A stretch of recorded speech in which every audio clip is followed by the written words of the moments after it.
Ọ̀rọ̀ Ọlọ́run tí ẹ ṣetán láti gbọ́ yìí, ó jẹ́ ọ̀rọ̀ tí yóò fọwọ́ tọ́ ayé yín, tí yóò sì yí ayé yín padà sí rere.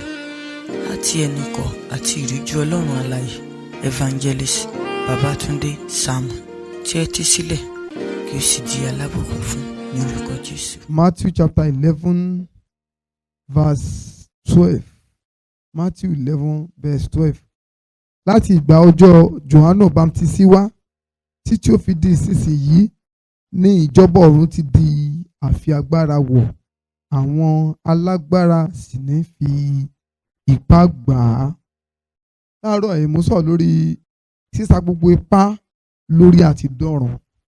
Sísá gbogbo ipá lórí àti dọ̀run. Bí a ti mọ̀ pé ìbẹ̀rẹ̀ ọdún tuntun la wà yìí, wọ́n pè kíní kan ní New Year resolution. Ọ̀pọ̀lọpọ̀ ló ti list ohun tí ó fẹ́ ṣe yí ẹ̀, tó ń gbàdúrà lé pé k'Ọlọ́run ràn òun lọ́wọ́ pé kò lè ṣe.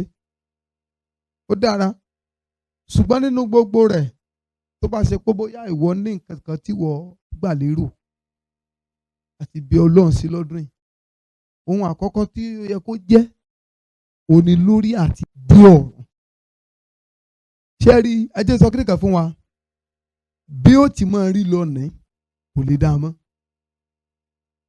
Ọ̀rọ̀ ìpè kọ́, àwa náà gbọ́ nǹkan tí Olúwa sọ fún wa ní on the 1st pé ọdún yìí ó le. Ìránṣẹ́ Ọlọ́run àgbà kan, wọ́n láwọn náà sọ pé ìtí ó ṣẹlẹ̀ lọ́dún yìí ò ní dẹrùn o, ṣùgbọ́n Ọlọ́run tó mú àwọn ènìyàn rẹ̀ la ọdún tó kọjá yóò mú wọn la ọdún yìí kọjá náà, pé kì í ṣe pé ṣe ni ó mọ dẹrùn, yóò máa le sí ni. Kì í dà ṣe pé olúwa lórílẹ̀‐èdè nìkan, ní gbogbo orílẹ̀‐èdè ayé ní nǹkan tí ń le sí, ní gbogbo orílẹ̀‐èdè ayé ní nǹkan tí ń worst sí, ní nǹkan ń burú sí. Bí ọba tábà ti pé ìjọba kan ó débẹ̀ tí ó mú kí gbogbo ẹ̀ dẹ̀, wọ́n tanra ẹni o.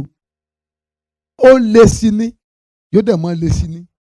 Torí náà, múra, sá gbogbo ipá rẹ nísinsìnyí láti dí ọ̀run.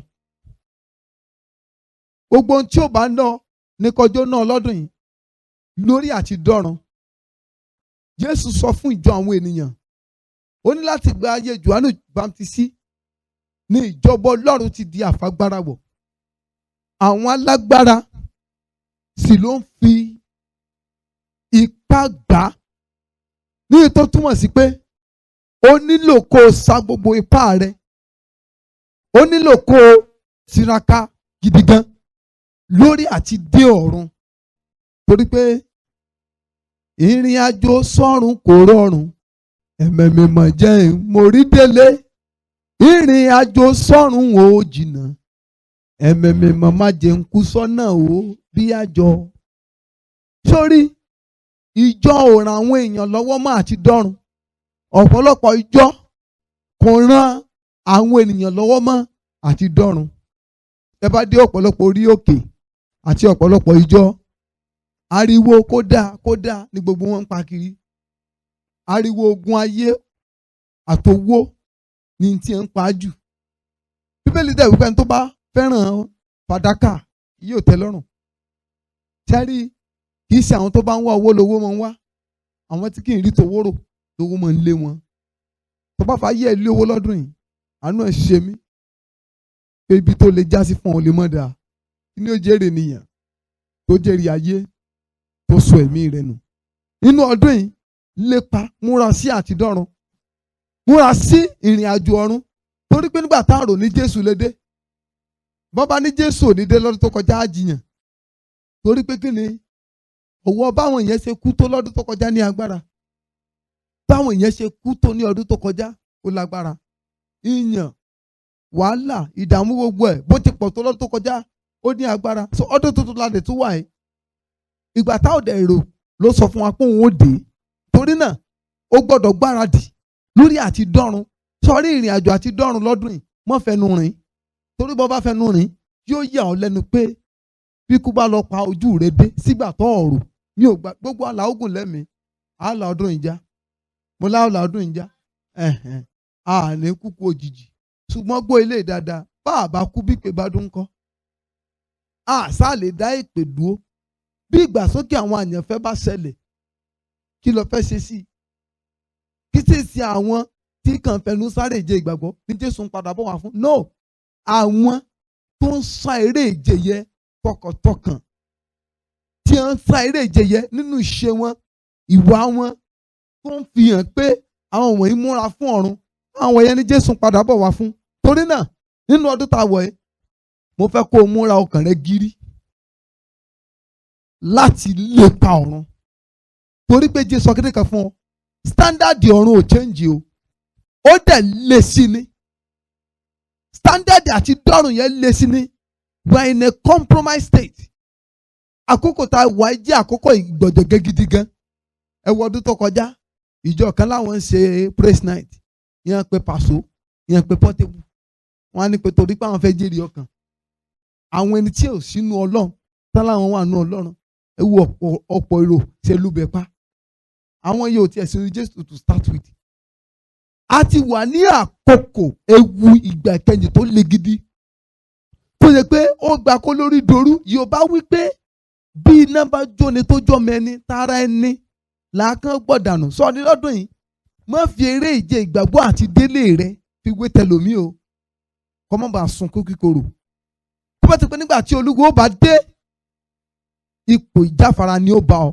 tó lè mú ewu báyé rẹ bí a ṣe wà nísìnyí báwọn kan bá dandan ní ó yá ìbọn ní lórí rẹ yìí ṣá Jésù ọ̀pọ̀ àwọn tí ó ṣẹ̀ ló pọ̀ jù àwọn tó lè gbà kí wọ́n fìbọn fọ́ orí àwọn nítorí tí Jésù kéré pẹ̀lú irú àwọn èèyàn tá à ń rí lónìí tí wọ́n ń pera wọn ní kìrìsìtẹ́nì bẹ́ẹ̀ ló mi bá gbòòrò báńgà lásán ibi tí ó sa ìrédé kó tó dúró pé kí ló ṣẹlẹ̀ ká tó aṣọ ìbọn torí náà múra sí ìrìn àjò ayé rẹ lọ́dún yìí lépa àti dọ́run ìwé orin kan wípé Olúwa n kò béèrè fún fàdákà òwúrà mo jíjà káàdì fọ́run wọ́n sì wọnú agbó wọ́n jíjà káàdì fọ́run kí n lè wọnú agbó ìjọba ọ̀run ti di àfagbára wọ̀ àti dọ́run nira gidi gan torí pé àwọn ọmọ ọ̀run ègbé ń pọ̀ sí i bẹ́ẹ̀ ni àwọn ọmọ ìyè ń dínkù ní ọ̀pọ̀lọpọ̀ ìjọ tó bá ti pé 100 bí Ọlọ́run bá ṣí yín ní ojú ẹ̀mí àwọn tó ní ìgbàlà níbẹ̀ bóyá náà pé 10 àwọn tí orúkọ wọn wà ní ìwé ìyè nínú irú ìjọ bẹ́ẹ̀ bóyá ní ẹ pé 10 síbẹ̀ àwọn pásítọ̀ sì ń sá kìtàkìtà bí wọ́n ṣe tún rí èrò kójọ ewúrẹ́ lẹ́yìn ọ̀pọ̀lọpọ̀ pásítọ̀ ń kójọ pásítọ̀ mélòó ní kákò tọ́jọ́ mọ́ kò wá ṣiṣẹ́ jèrè ọkàn mọ́ oníkálukú sáà ń jí mẹ́mbà ni bẹ́ẹ̀ bá invite ilé kó wá wàásùn nígbà tó bá dé ìpolongo òbò ni ó mọ̀ ṣe ìsọjí náà ni kó wá ṣe ìpolongo òbò kẹtó mọ̀ ó ti da àwọn àdúrà rìbìtìrìbìtì àwọn prayer point kòǹgbà àgbàyasó oní ó mọ̀ pé nígbà táwọn tí ń wàásùn sí ń kú lọ sínú ẹ̀ṣẹ̀ wọn nígbà tí wèrè yẹn ní rọ àwọn tí ń ṣègbè ṣáájú ẹni kú sọ fún wọn pé Jésù lè gbà wọ́n là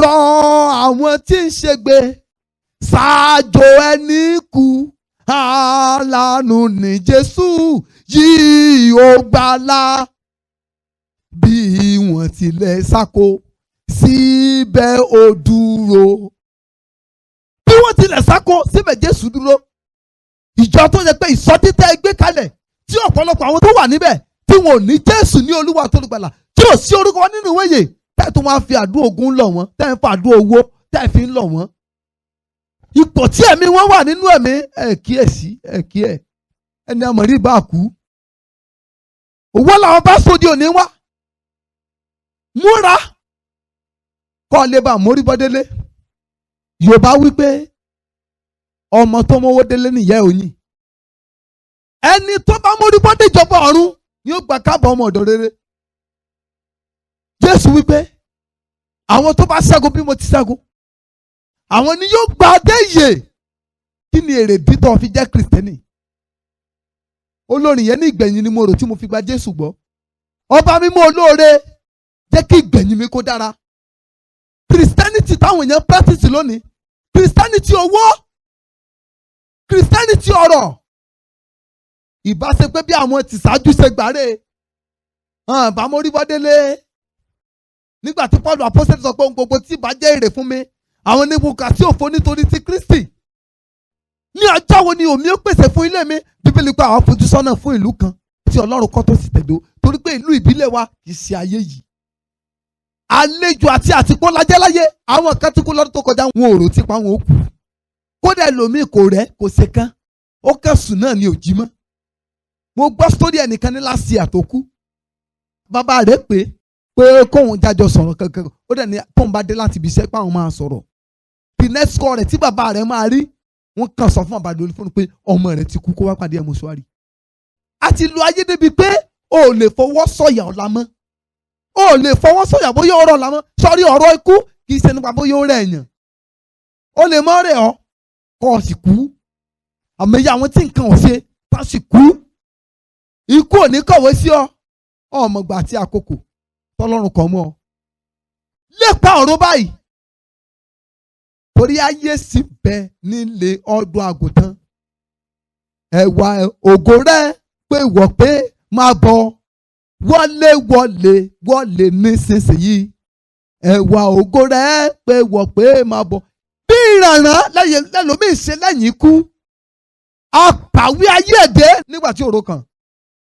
Àṣìlọ́wọ́ sẹ́kọ̀ọ́ jíyàn ayé ẹ̀ nígbà tó rò pé òun fẹ́ jẹ sèmó. Òun fẹ́ jẹ yán.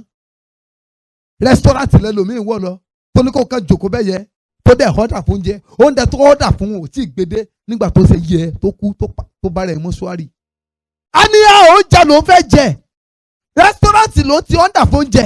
Ṣé òun ti wá kú nìyẹn ni? Ṣé òun ti kú nìyẹn ni? Ó ti kú. Ẹnìyàn kan jọ sí ní alọ́ ti kú, á ní ká lọ wá lọ rè é gbàdájọ́. Tí a bá ṣí ọ lọ́wọ́ ẹsẹ̀ nígbà tó òro kan, ewu ńlá ń bẹ wájú ẹ. Tá a bá ṣí ọ lọ́wọ́ ẹsẹ̀ nígbà tó ò múra kalẹ̀, wàhálà wà níwájú ẹ. Ọlọ́run bá béèrè kan lọ́wọ́ rẹ, sọ lè fún lésì báyìí. Sísa gbogbo ipá rẹ lórí àtidọ́run.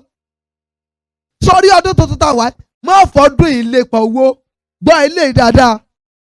Má jẹ́ kí àwẹ̀ tó ọ gbà lọ́dún yìí kó dá lórí pé torí kọ́ lérò lórí àtàlánú àwọn fìyà jẹra ẹni yẹ. Ọdún wo lọ fẹ́ múra fún lé? Ọmọdé kú àgbà ń kú. Kò sẹ́ni tó rokú tì. Èmi wọ́n gún o. Mi ò rokúrò wá. Ṣùgbọ́n ẹ gbọ́. Bí ikú òde báyìí ìpele dùn. Nígbà tó yẹ pé ó rọrùn nísìnyí fún ọ tí ò sẹ́ni tí ń tí ọgbọ̀ngbọ̀n pé kó wá ṣọ́ọ̀ṣì. Tó jẹ pé ṣe lásán mọ́ kọ́ọ̀lù káàdì ó fẹ́ tán lórí fóònù pásítọ̀ lórí pé ń pè ọ́ pé sọ̀rọ̀ ní wá sí ṣọ́ọ̀ṣì. Ṣé ìwọ ọ̀yẹ ni ó gbà pa ẹ lẹ̀ lọ́gbẹ́sẹ̀ lẹ̀ ni ó gbójú ara ẹ lẹ̀ kí hàn fọ̀bẹ yọ lórí pé ọ̀fẹ́ ṣẹ́ Jésù. Bíbélì wípé nísinsìnyí ni ìgbàlà wa súnmọ́ etílé ju ìgbà tí àwa gbàgbọ́ lọ torí pé òru bù kọjá tán. Jẹ́ kí àwẹ̀ rẹ lọ́dún yìí kó dá lórí bó ṣe ṣèfẹ́ Ọlọ́run. Jẹ́ kí àdúrà rẹ lọ́dún yìí kó pọ̀ lórí bí Ọlọ́run ó ṣe dá orí ọ̀fẹ́ lù ọ́ láti gbé ìgbé ayé tó yẹ fún ìjọba Ọlọ́run. Sọrí ọdún yìí ṣe ìpinnu pé ìwọ ọkọ lọ́ọ́ bá wọn mọ́ purọ́ ojoojúmọ́ mọ́ tún sọ pé kọ́ lọ́n dáríjì ọ́. Ṣe ìpinnu pé ìwọ ọkọ lọ́ọ́ jẹ́ mọ́ jí nǹkan ní nǹkan tún dé ṣọ́ọ̀ṣì lọ́jọ́ Sunday mọ́ sọ pé Ọlọ́run dáríjì mi, Ọlọ́run dáríjì mi. Ṣe ìpinnu pé ìwọ ọkọ lọ́jọ́ ṣàgbèrè tọ́tù mọ́ sọ pé Ọlọ́run dáríjì mi, Ọlọ́run gbà mí lọ́wọ́ ẹ̀. Àkókò tó fún ọ láti ju ẹ̀ṣẹ̀ lẹ̀. Bíbélì pé bí a ti mọ̀ pé ikú ni èrè ẹ̀ṣẹ̀. Torí náà lọ́dún tuntun tá a wọ̀ yìí ṣe ìpinnu tó dájú lórí àtidọ́run. Sa gbogbo ipá rẹ, ó gbọ́ tí Jésù sọ ni. Jésù wípé tó bá ṣe pé ojú rẹ ni ó mú ọ kọsẹ̀ kí ìwọ yọ kúrò. Tó bá ṣe pé ẹsẹ̀ rẹ ní òkòbọ̀ gé ìdànù. Kọ́ lè mọ̀ bí ìyẹn ti mọ́ múra tó lórí àtidọ́run. Àwọn ọ̀rẹ́ tó lè ṣàkóbá fún ọ tí ò ní jọ ọmọ orílẹ̀ jáwọn dànù lọ́dún yìí. Iṣẹ́ tó lè ṣe tí ó fa àkóbá wàhálà ọ̀run àpáàdì sí ọ̀run rẹ jáwọ́ kúlù sẹ́yẹ lọ́dún yìí. Àwọn aṣọ tó nílé tó lè rán ọlọ́run ègbé tí ẹ̀ dúró náà. Aláṣọ kan ò dá ọlọ́torí rẹ̀ kú.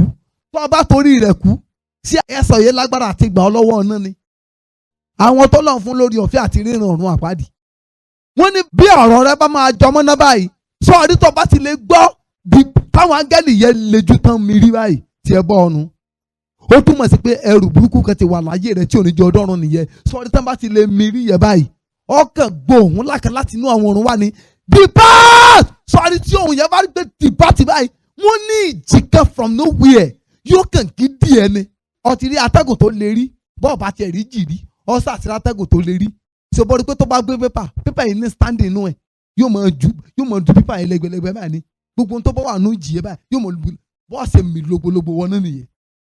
Wọ́n á imagine aṣọ tí ń fún ọ ní ìgbádùn tara tí ò fún tẹ̀mí táwọn èèyàn ń kọsẹ̀ lára ń tọ́ ọ wọ̀ tá a sì ń sọ fún ọ pé aṣọ burúkú yìí aṣọ wù ú ni yóò gbé ọwọ́ náà tọ́ ọ ní dandan dán ọ rárá o kìnìkan ìwọ ò lè máa múra jẹ̀gbẹ̀jẹ̀gbẹ̀ ṣé ẹ dúró ná bàbá tẹ̀ wá ní ọ̀fẹ́ múra bákan ṣé bí kọ́ ọ máa kó gbogbo ara rẹ síta ṣé ò ní aṣọ tí ò lágbára láti bọ̀ lọ́wọ́ ohun tó yẹ pé tó bá kú tó kò ní lárí sí ọ aṣọ tó ọtọ́pọ̀ torí ẹ̀ kú yìí bó o bá kú gan wọn ò ní fi sin ọ wọn fi ilẹ̀ sínú ẹrù rẹ wọn wà bọ́ sọ́jà wọn lọ ra aṣọ funfun abá aṣọ ọ̀pá méjì mẹ́ta wọn yìí mọ́ ọ lára wọn lọ ra pósí wọn kì ọ mọ́ gbogbo ntọ́ nínú gbogbo ntọ́ jìyà fún láyé náà nù wọn wà gbẹ́ ilẹ̀ ti pósí bọ̀ ní ọ̀dà ayẹ̀pọ̀ bu ọ ó parí nù gbogbo ntọ́ fi torí ṣe fìràngàn yìí gbogbo ntọ́ fi gbọ́ tiwa yìí ọ wà pàtì ọ fi ilẹ̀ sáyé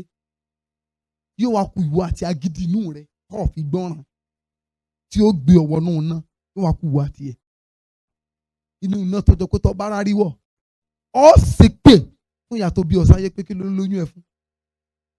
Ẹ lọ kàwé Jóòbù dáadáa nígbà tí ìrora Jóòbù pọ̀ tí ìkánjú Jóòbù lè pọ́nrán Jóòbù ṣépè fún ọjọ́ tàbí sáyé ó ní kí ọjọ́ náà kó jẹ́ ọjọ́ òkùnkùn sọ́ọ́rí iye tó yà ni kò ní dáfẹ́ tó nà mí o bó o bá jánu ná pẹ́rẹ́ bó o bá já sínú tọ́tọ́ náà fi bínú dá tí ń ṣe náà ọ̀run àpáàdì oh God tibí ọ̀la ni ẹ̀sà hallelujah lọ́lọ́ lè ṣe òwò ọ̀la nìkan kí gbé Jésù tọ́ mọ̀ forí eyín pé Jésù ọ̀kẹ́ Jésù gbogbo ọ̀nà fún rẹ̀ ó fẹ́ fàyà Jésù yóò ṣe ńlá nu pé Jésù ò ní gbọ́ tiẹ̀ mú ìgbà náà ìgbà táànú lè tọ́ sí ọ ní báyìí torí náà sá gbogbo ipá rẹ àwọn aṣọ tí ó fògo fọlọ nínú aṣọ rẹ kó dànù lọ́dún yìí àwọn gbèsè tó wà lọ́rùn rẹ sapá rẹ àti sá ẹrù ẹlẹ́rù tó wà lọ́wọ́ ẹ kó padà ṣe àtúnṣe gbogbo ọ̀nà rẹ sá gbogbo ipá tó yẹ kó sá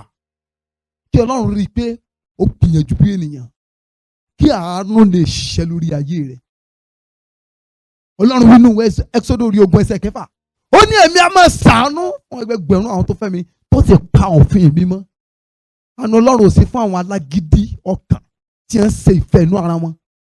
Àánú Ọlọ́run ò sí fún àwọn tí wọ́n rìn nínú agídí ọkàn wọn. Àwọn tí ń sọ pé Ọlọ́run so nice ju kó ju àwọn sọ́run àpáàdì lọ. Yóò yà ẹ́ lẹ́nu tó bá kú sínú ipò yẹ oh God. Mo rí post kan àwọn kan tí a claim pé ọ̀run àpáàdì ò sí Ọlọ́run ò sí their dying minute wọ́n dárúkọ wọn àti ọ̀rọ̀ tí wọ́n sọ gbẹ̀yìn. Ìmí inú wọn ní òun dáràn pé tó bá ti pé gbogbo tó ń ní láyé tó ń ṣiṣẹ́ fún òun lè kó kalẹ̀ kí wọ́n gbà lọ́wọ́ òun kó má bàa lọ bí tó ń lọ yìí òun kò lẹ̀. Ìmí inú wọn ló dáràn òun mọ́pọ́lọ́ àpáàdì wa ó ní ṣùgbọ́n wo òun ló ń lọ yìí kí wọ́n gbà òun mọ́ gbòdìgbà tí ó léètì. Wo ní tó ń ṣẹlẹ̀ lọ́wọ́lọ́wọ́ báyìí la mọ̀ ohun tí ó ṣẹlẹ̀ ní wákàtí kan sísè àwọn mọ́ ìpele dùn gbígbé bá wá dún pọ́ọ̀sì wà lórí pé wọ́n sì ń ṣe iyèméjì lórí ìrìn àjò rẹ sọ́run kí ni ó jẹ́ ìpín rẹ. Bíbélì sọ pé tó bá ti pé agbára káká la fi gba àwọn olódodo là níbo ni àwọn aláìwà bí Ọlọ́run ohun ẹlẹ́ṣẹ̀ yóò gbé yọjú sí. Ọdún tó wọ̀ yìí kì í ṣe ọdún tá à ń múra àti mọ́ ra bàtà jọ. Ọdún tó wọ̀ yìí kì í ṣe ọdún tọmọ lépa àti ti expand business yẹn nìkan. Ọdún tá a wà yìí kì í ṣe ọdún tọmọ tún lépa pẹ̀tọ̀ àwọn aṣọ rẹ ti gbó ó tún fẹ́ ra àwọn aṣọ tuntun má sì mí gbọ́ o àwọn nǹkan wọ̀nyẹn kò ní ẹ̀ṣẹ̀ nínú ṣùgbọ́n má jẹ́ kí ìyẹn jẹ́ ìrònú rẹ nìkan tàbí n tó fàyè rẹ lé lọ́dún yìí. Bíbélì wípé tó bá ṣe pé nínú ayé yìí nìkan ni ìrètí wa mọ nínú Kristi àwa ni ẹ̀dá àbòsí jùlọ.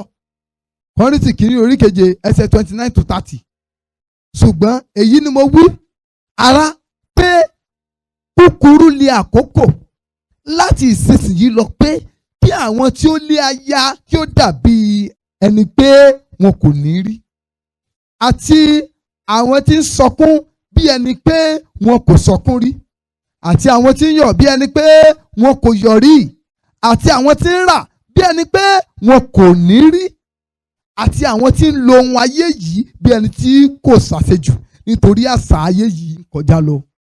Èyí ni ọ̀rọ̀ Paul apostoli sí ìjọ Kọ́ríńtì. Pé kúkúrú ní àkókò, there is no time anymore. Ayé yẹn ń dìbàjẹ́ sí ni, ayé yẹn ń bàjẹ́ sí ni. Ọdún 10 sẹ́yìn ayé ò burú báyìí. Ọdún 9 sẹ́yìn, ọdún 8 sẹ́yìn, ọdún 7 sẹ́yìn, ọdún 6 sẹ́yìn, ọdọọdún láyé ń burú sí torí pé a ti wà ní ìgbà ìkẹyìn ayé. Àwa ní ìkẹyìn ayé dé bá. Àwa ní ìran ìkẹyìn tí Jésù ń bọ̀ wá kó. Orí ìran yìí ni Jésù ó ti dé. Ayé yẹn burú sí ni, ayé yẹn ń bàjẹ́ sí ni. Ìròyìn gidi wo lẹ ń gbọ́ lórí rédíò? Ìròyìn gidi wo lẹ ń gbọ́ lórí TV? Arábìnrin kan wọ́n náà fi jẹ mínísítà láìpẹ́ yìí. Ó jẹ mínísítà oṣù 4 péré. Mínísítà oṣù 4 péré. Ó sì kó 40.4 billion jẹ. Ó divert 40.4 billion naira sí àkáǹtì ara ẹ̀. Obìnrin awitan olóhùn náà lọ ṣọ́ọ̀ṣì. Kò sẹ́ni ṣe gbójúlé mọ́. Àwọn kìrìsìtẹ́nì burúkú tó kó ta nìyẹn. Àwọn kìrìsìtẹ́nì abojú ara wọn jẹ́. Àwọn kìrìsìtẹ́nì tó yẹ pé ẹ lè fi nǹkan sọ kó mọ́ pòórá. Kìrìsìtẹ́nì bílẹ̀ dá àwọn aṣàgbèrè. Kìrìsìtẹ́nì aláfọwọ́rá. Irú wọn ló kúnnú ayé tí wọ́n ti ń pẹ́ra wọn kiri.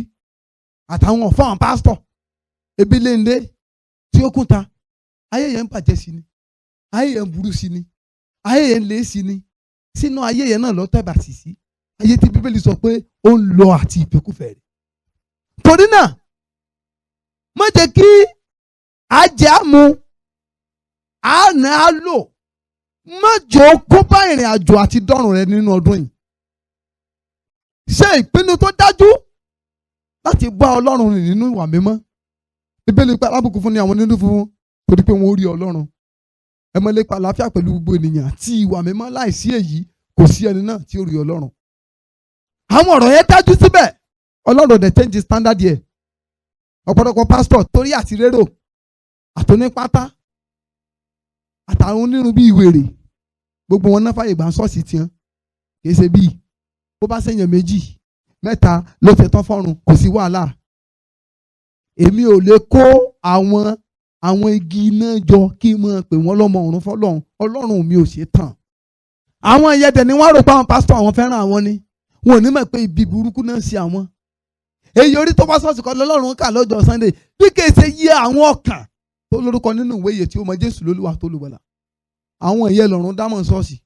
Bó sì ti wà láti kọ́ ṣe bẹ́ẹ̀ ló wà nísìn, bẹ́ẹ̀ ni ó sì mọ rí nígbà gbogbo ayé ànípẹ̀kun. Hebrew 13:8 Jésù Kristi ọ̀kan ni lánàá, ọ̀kan ni lónìí, ọ̀kan ni títí láéláé. Ìwé Málákì orí 2 ẹsẹ̀ 16 Bíbélì wípé èmi ni Olúwa mi kò sì yí padà. Mi ni Olúwa mi ò yí padà. Ohun tọ́lọ́run jẹ́ lánàá ló jẹ́ lónìí. Wo ohun tọ́lọ́run ò ní gbà nígbà ayé àwọn àpòstélì, òun náà ni Ọlọ́run ò ní gbà nísinsìnyí. Torí náà, mo rò pé bóyá pé torí pé bí ayé ti burú yìí, Ọlọ́run ó wà torí rẹ̀ rò pé tó ayé tún burú ju ìgbà kan lọ. Kọ́lọ́run wá lóun ṣàánú ẹ, kò ní ṣàánú ẹ. Báyé Núà ti burú tó, ẹni tó dúró re láyé Núà tí ń ṣe Núà náà lọ́lọ́run rí. Bíbélì wípé ó sì rí ojú rere gbà lọ́wọ́ Ọlọ́run. Ó dédé rí torí pé ojú olódodo ènìyàn. Ṣiṣẹ́ takuntakun lórí ìrìn àjò àti déjọba ọ̀run rẹ̀. Àìwánú ayé lẹ́ẹ̀mejì o. Ẹ̀kan là ń wá. Bàbá máa tún nú ayé wá. Wo ẹ jẹ́ sọ kíríkà fún yín. Let me address this matter very well. Kò sí ti jókòó dáyà o. Kò sí ti ń jẹ́ pé tí n bá kú ní àìpẹ́ ọjọ́ mi màá tún wá lọ síbòmíì, màá tún wá lọ mọ ẹja ayé. That is a terrible lie, a lie from the pit of hell. Kò sí tó ń jẹ́ òkú dáyà.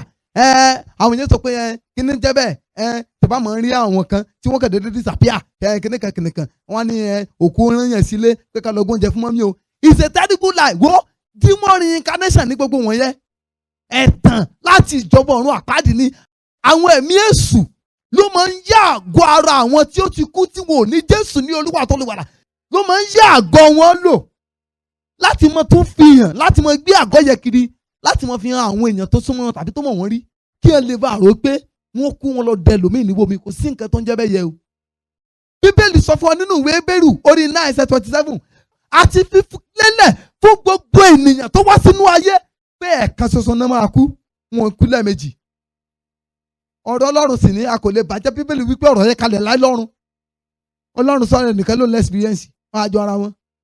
A ti fi lélẹ̀ fún gbogbo àtọmọdé àtàgbà bọ́ ọba ìlera rí tó kú ẹ̀ẹ̀kan péré náà ló kù. Lẹ́yìn náà ó lọ gba ìdájọ́ lórí ohun tó fayé rẹ̀ ṣe. Irú àkókò tó lò nú ayé ò mátà. Ó bá lò 20 years tó fi kú nú ayé kò mátà. Ó bá lò 30 years, ó bá lò 40 years, ó bá dẹ̀ lórí ọ̀fẹ́ kó lò 90 years, 80 years kò mátà. In tó gbélé ayé rẹ̀ ṣe lẹ́nu ìgbà kúkúrú tó lò nínú ayé yẹn gán lóró yẹn lé lórí. Kò sí kankan tó ń jókòó dáyà o. Ẹni bá ti kú ó gone nìyẹn for life to eternity. Kíní kan làṣírí táwọn mọ̀. Ẹni tí ò bá ní Jésù lólúwa tó olùgbàlà bọ́dì wọn ṣe é yálò fún àwọn ẹ̀mí èṣù. Bọ́ ẹni tó bá ní Jésù ní tòótọ́, even ẹ ti bí ìwò Buhari gbọ́ ni tí ò bá ń sọmọ Ọlọ́run wọ́n lè gbé àwọ̀ rẹ̀ wọ́ lọ ṣiṣẹ́ ibi. Iná fi sọ pé wọ́n rí ìyá mi, ìyá tí ò ní Jésù. Wọ́n á ní àwọn ọmọ rẹ̀ á máa láwọn rí pé ìyá àwọn ń paradà níyàwó mọ̀ sunkún kiri pé ta ní yáwó ń lò wọn ò lẹ́mìí àjẹ́ kàn sànú o nǹkan kan tí yáwó mọ̀ sunkún kiri ara nǹkan tá à ń sọ nìyẹn. Bọ̀tẹ́ni tó bá ní Jésù ní ojúlówó wọn ò lè gbé àwọ̀ rẹ̀ wọ̀ láti ṣiṣẹ́ ibi. Kò possible. The same thing applies téèyàn bá kú. Àwọn tó bá kú tó bá ní Jésù èdìdí wà lára àgọ́ ara wọn. Èdìdí Ọlọ́run wà lára àgọ́ ara wọn tí àwọn ẹ̀mí èṣù lè fi lò láti yá àgọ́ yẹn lò. Ó pé Bíbélì kí àwọn ọmọ Ísírẹ́lì nílò pé kí ẹ má ṣe bá àbókù ló sọ̀rọ̀. Kí nìdí? They are consulting demons. Ẹ̀mí èṣù ni wọ́n bá ṣe. Ọlọ́run sọ pé kó má ṣe sí àbókù sọ̀rọ̀ kan láàrin àwọn Ísírẹ́lì. Ìdí ni pé àwọn dímọ̀nì náà communicate pẹ̀lú iṣẹ́ Ọlọ́run alààyè. Ọlọ́run sọ pé ó lóun ṣe Ọlọ́run òkú bí kì í ṣe Ọlọ́run àwọn alààyè. Ẹ̀mí yẹn sọ fún Sọ́ọ̀lù gbogbo ohun tó sọ ni pé yóò kú. Ó wá sọ ọ̀rọ̀ kan fi kún pé ó níbi tó ń wà ní Sọ́ọ̀lù ń bọ̀ wá. Kò possible. Ọ̀run ègbé ni Sọ́ọ̀lù lọ. Sọ́ọ̀lù ò dójọba ọ̀run. Samuel sì díjọba ọ̀run. Sọ pé kò jọra wọn. Two different things. Torí àkókò ni àbálọmọ sí Bíbélì ká mọ̀ wò kò torí àkókò. Àwọn tí ń lo ayé yìí bí ẹni tí kò ṣàṣejù torí kí ayé ń kọjá lọ àti ìfẹ́kúfẹ́ rẹ̀. Tábà wò Lúùkù orí 14 ẹsẹ̀ 28 to 30. Jésù sọ̀rọ̀ kan. Ó ní ta ni ó fẹ́ kọ́lé tí kò ní jókòó láti ṣe ìṣirò iye tí ó ná òun láti kọ́ ilé náà parí.